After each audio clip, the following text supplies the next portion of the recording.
Hi and welcome back to another episode of Teaching and Lifestyle in China as a foreigner. So a big thank you to every single subscriber out there who watched my son's video and then sent me a direct message asking how he is feeling now.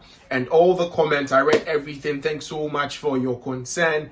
Every single one of you, I appreciate a lot. Thank you. On today's episode of Teaching and Lifestyle in China, we said on this platform that the Kenyans are leaving China on the 8th of May 2020. We heard about the racial abuse in some places, Guangzhou to be specific, and then the Kenyan government sat with the Chinese government and they decided to evacuate their citizens. So it happened. We mentioned it here. A lot of people said we were lying. We tried as much as possible to even show evidence of the Kenyan ambassador trying to enlighten their people the way to go about, how to get a health code, how to get their tickets, and showing consent on the number of people who have registered and those who are not interested in going, and the whole lot. So we brought everything here, and a lot of people were accusing us on different platforms saying that okay, that's not true, we are granting them amnesty and they are not criminals.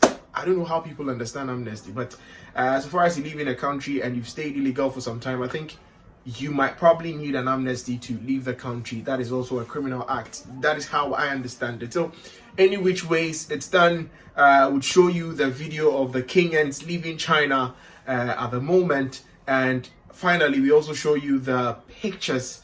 And I didn't get a video, unfortunately. I didn't get a video, but I'll show you the pictures of the Kenyans who arrived in Kenya, Nairobi, with their ambassador, trying to see to it that everybody is fine, everything is intact, everything is. But we don't know. We're still asking if when they got there they'll be quarantined for some time, or they're going to just go to their various houses. But I don't think that is possible. If that is the case, they're going to be held at a place for at least 14 days to verify if they are truly healthy and nobody has tested positive or anything like that before they're allowed to go to their various houses. So that's it on Teaching and Lives today. Let's go and check out the video that the Kenyans were leaving China. Then right after the video, we look at when they arrived in Nairobi, Kenya.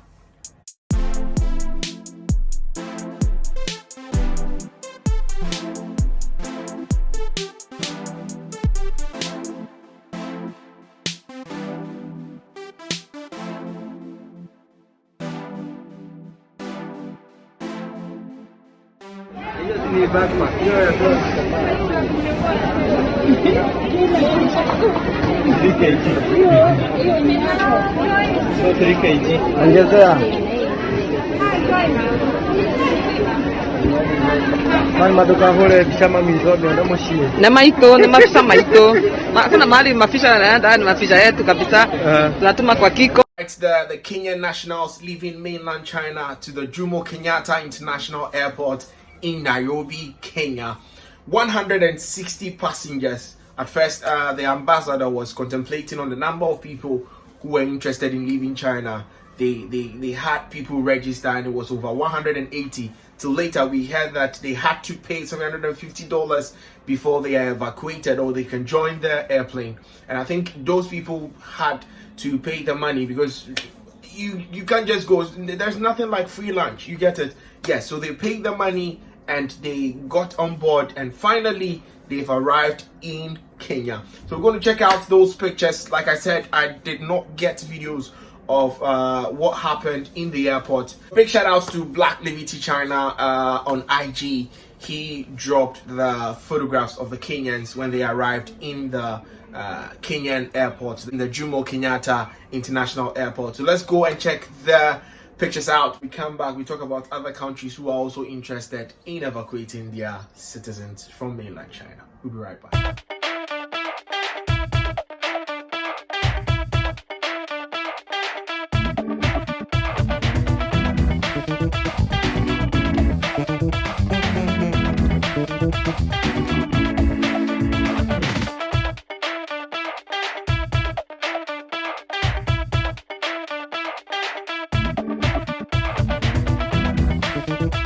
That's it. Big shout outs to Kenyans and the Kenyan ambassador.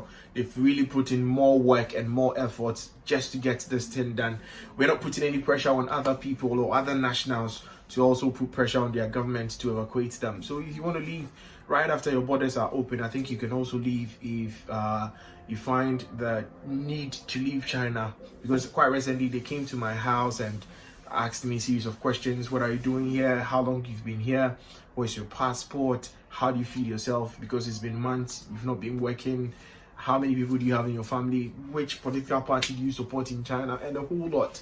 Interesting moment. And when they come in about 6-7 people and different questions from different angles. And they come with somebody who can speak English, fluent, very good English. And so that was it.